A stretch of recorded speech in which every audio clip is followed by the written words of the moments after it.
Hey y'all, Unbreakable here. Let's do our disclaimer, get it out of the way. I am not, nor will I ever claim to be an expert, a mental health professional, or a know-it-all. I am simply a very, very, very, very vocal survivor. I share my story, I share my experience, strength, hope. I share my ups, my downs, my victories, my struggles. I share my own toxic traits. I share me. So let's give a trigger warning here. This is a hard one, but this is real talk. We're going to have real talk about sexual traumas, self-esteem, and my struggles with intimacy. So most of you have probably been around here for some time. If any of you are new, let's give a little backstory. I am a survivor. When I was a child, I was sexually molested by a family member for many years. And my second marriage, my most recent marriage, I actually had to endure sexual abuse as well. So I have a history. I have a history of sexual traumas. In my most recent marriage, the sexual abuse was so bad that it resulted in me having to have emergency surgery because the abuser ripped my insides open. So that was fun. Not really. So sexual trauma, self-esteem, and intimacy. My story. Having been sexually molested as a child, any type of sexual traumas that we go through changes us. Changes how we view the world, changes how we approach relationships, how we approach people. It changes us completely, especially when it happened when we were children.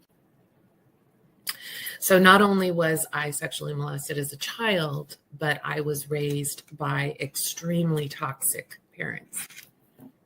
My mother, my father, and my stepmother, whom I have no relationship with nowadays. They are toxic for my life. They don't deserve a place in my life. So I was never enough. My mother, the only thing I can figure out was she always perceived me as competition. Makes no sense, I know. I am the only girl out of 5 children. You would have thought that I would have been treated like the princess. Oh, mommy's little girl, daddy's little girl. Couldn't have been the furthest thing from the truth. I was left to fend for myself. I was left to constantly be doing everything, trying everything just to be loved. I just wanted to be enough. I just wanted someone to actually like me, which my mother still, I think to this day, doesn't even like me, let alone love me. So growing up in that environment, I knew that I was not enough. I knew that I was worthless. I knew that I had no value. I knew that I wasn't loved. I wasn't going to be loved. And there was nothing that I could possibly do that would make these parental figures love me. So as with any childhood sexual trauma, there are signs. We only know this nowadays. Back then, I'm 52. Back then, it wasn't as widely known, the warning signs. And I can actually look back and recognize the warning signs that I gave, not knowing it then, but I know now. One of the most common warning signs of childhood sexual trauma is masturbation. I told you this might be triggering. Not even understanding what that was at that time, just understanding that what I was doing as a little tiny girl felt good and made me feel okay and made me feel something, anything, because I wasn't feeling anything from any of my family. Causes a detriment to us, of course. Any childhood trauma does. Childhood sexual trauma, it wreaks havoc on our lives. And mine certainly did. So I went through puberty alone. My mother was upset with me when I told her that my period started because it was an inconvenience for her to have to go and get me my supplies that I needed. So I knew that was bad. Being a woman was bad. Becoming a woman was bad. Being raised the way that I was, as I went through puberty and began realizing my attraction to boys, I realized that I got something from that: attention, validation, a sense of worth, a sense of value. Like, somebody likes me. Oh my gosh, somebody likes me. Like, I must be worth something. See, I'm worth something. Very sick and vicious cycle that I had no control over. I didn't cause it. What I had gone through in my life, being sexually molested as a child, as well as being raised by parental figures who had no time for me, no love, no empathy, no compassion, no nothing. I found comfort in relationship. I was graduated from high school and 18 years old when I lost my virginity. And oh, was he the love of my life? That's what I thought. Because somebody wants me. Somebody actually wants me. Like, I have value. I'm worth something. I was 18. I was a baby still. I had just graduated from high school. I didn't know up from down. I was just a child still. Well, after that little breakup, my little first heartbreak, sweet kid, from what I can remember, sweet kid. He was a kid too. I was a kid. I began this, what I can only classify as a self-destructive cycle. Having lost my virginity and recognizing the feelings, the emotions, the sense of belonging, the sense of love, recognizing all of these started an intense cycle. I come on here and I share my truth. I share 100% of my flaws, my toxic traits, my issues, my struggles. I share it all. And I'm not going to stop now. Once that little relationship broke up and I recognized the validation that I received from sex, I went buck wild. You know, the abuser used to ask me, well, how many? How many did you sleep with? And first and foremost, I felt like, why does it matter? Because it was well before you. And what does it have to do with us? I love you. I'm with you. I'm married to you. I'm committed to you. I'm not a cheater. Never have I been a cheater. But he used that question constantly to put me down, to make me feel dirty, to maintain just, you know, that level of control, right? And manipulate. And secondly, I didn't know.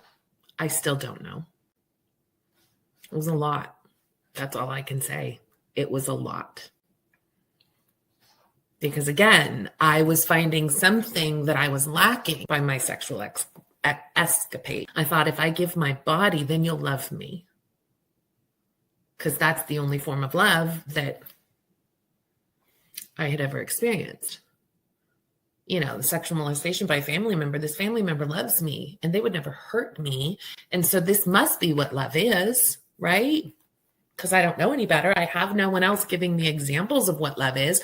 My parents don't even like me.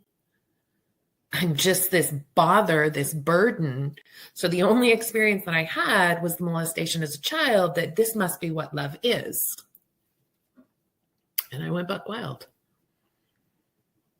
for several years. And I didn't recognize through all those years that wasn't love. It was 100% my lack of self-esteem, my lack of knowing my value and my worth, my lack of realizing that I don't have to give up my body to receive someone's attention, love, time.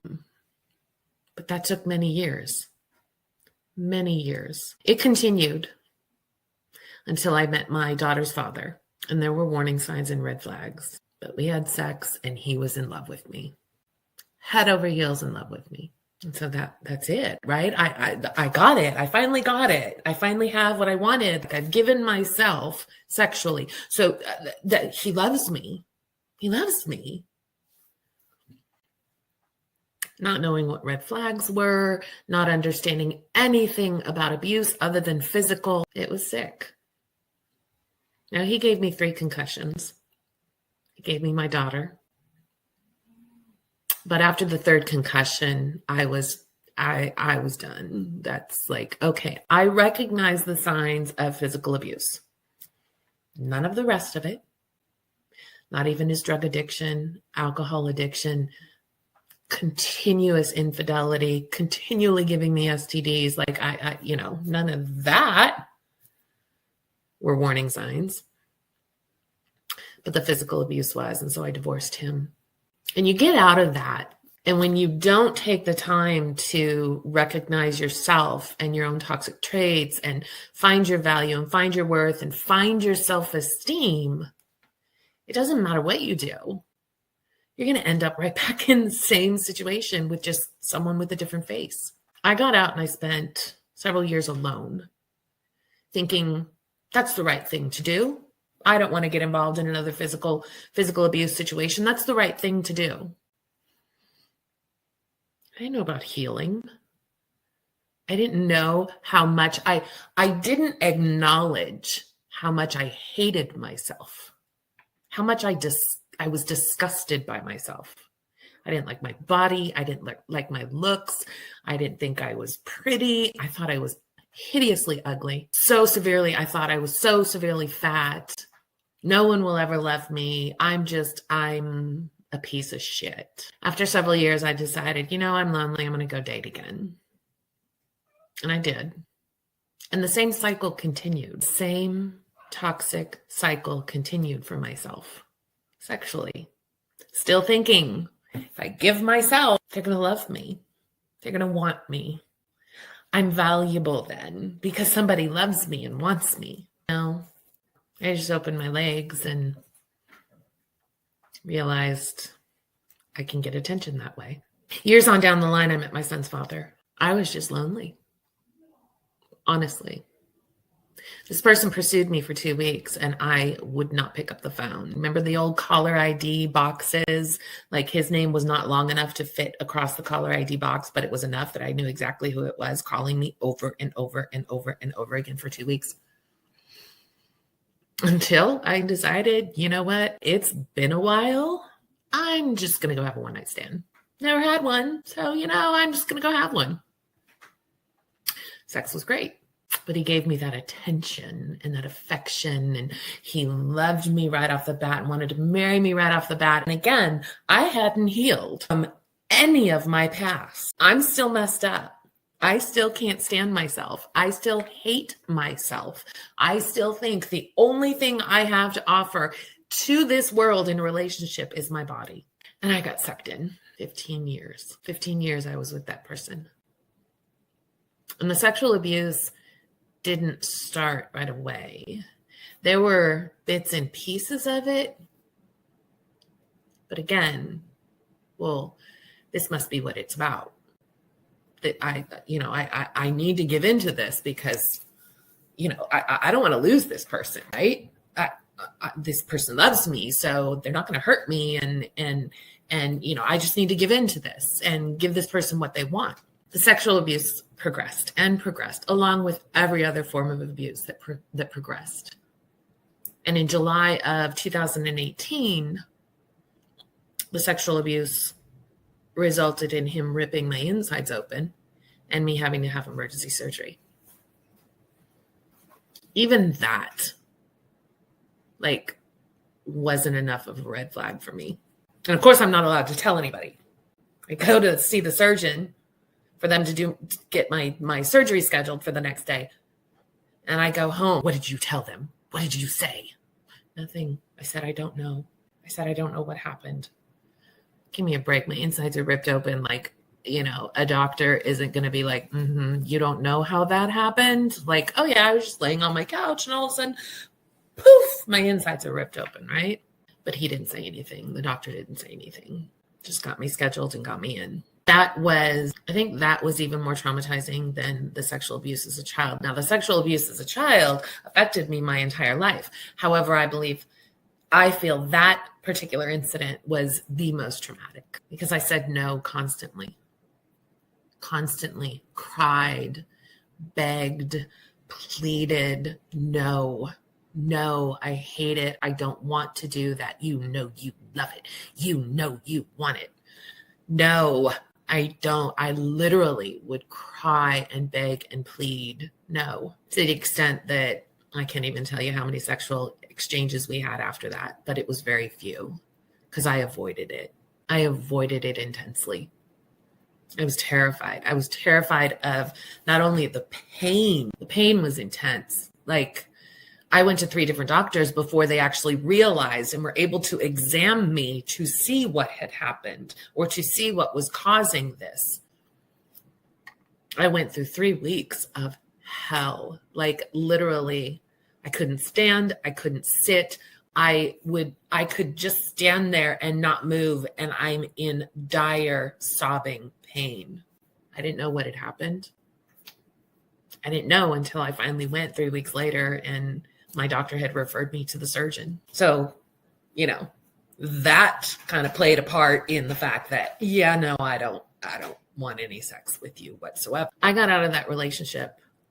My out date was January 5th, 2019. And it took me up until late this last year, I think, to realize that with my history, sexual trauma as a child, sexual abuse in my marriage, that in all my years of being sexually active, I never really enjoyed sex.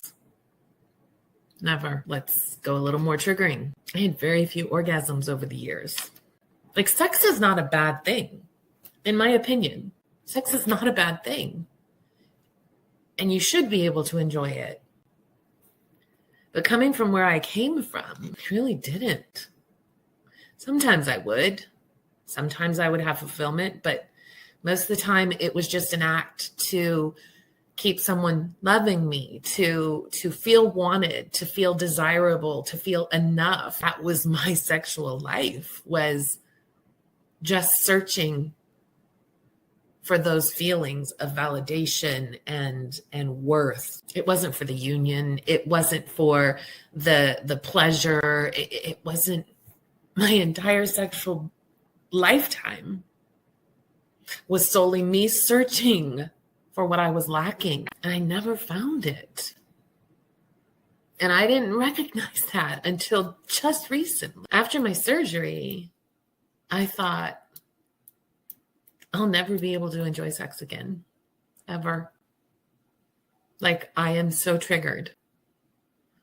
There are certain things, certain movements, certain words that are still very triggering to me when it comes to my sexual relationship. There are boundaries to this day that I maintain, that we don't do this, we don't talk about this, here's all the things. Here's the rules, because I will probably, if you violate any of those boundaries, I will probably have a full-blown anxiety attack. See, my surgery, July 2018, it's July 2022, 19, 20, 21, 22, 4 years later,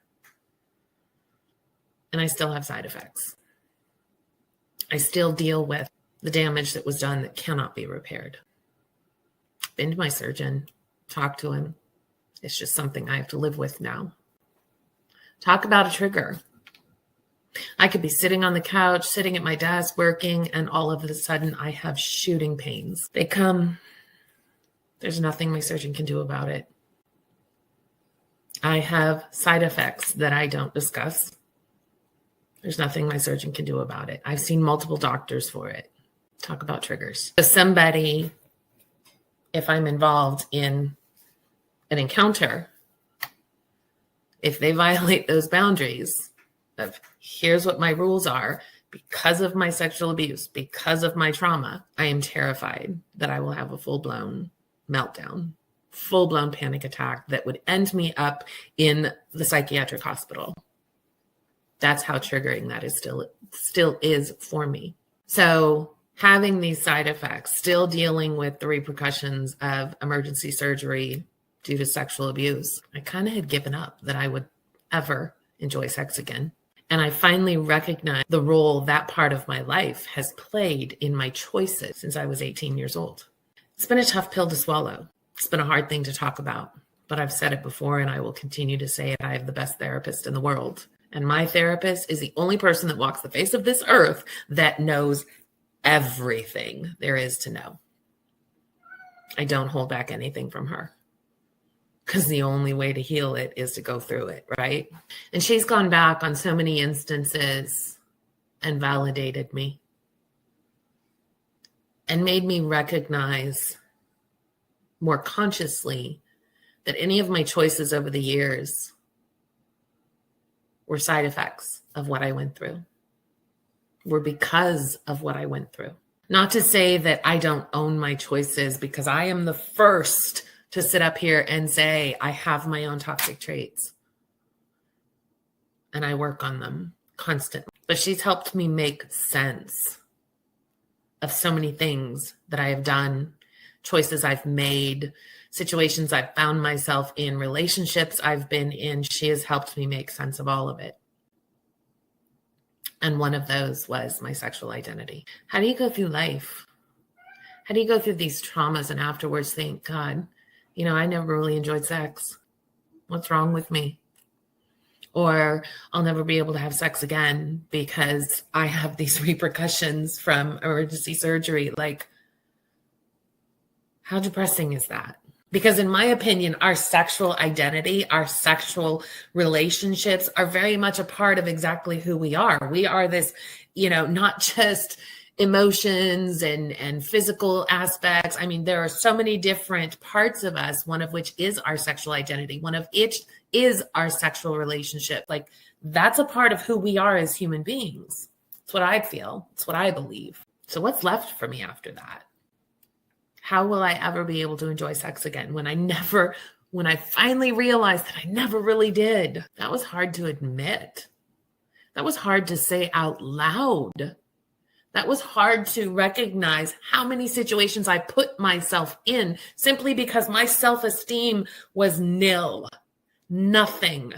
I had none. And then dealing with the shame of that and the disgust in myself. Talk about a journey of healing. It's been a battle. What I can tell you from my personal experience is that you can overcome sexual traumas. You can find your self-esteem. And you can have a better, more healthy relationship with intimacy. It takes time. It takes a lot of work. It takes a lot of honesty with yourself and with someone else. See, I do enjoy sex now,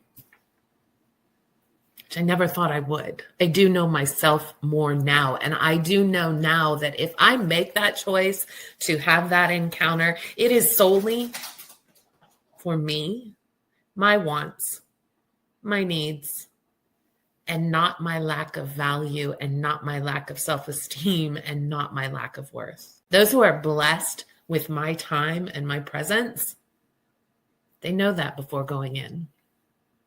Before getting involved. It's possible to overcome these things, but it takes work. A lot of work. If you don't currently have a therapist, I recommend that you find one. And therapists are like shoes. You got to try on a couple before you find the right fit. I've had several until I found my current one, and I've been with her for years. Therapy has been one of the biggest blessings in my life and has helped save my life.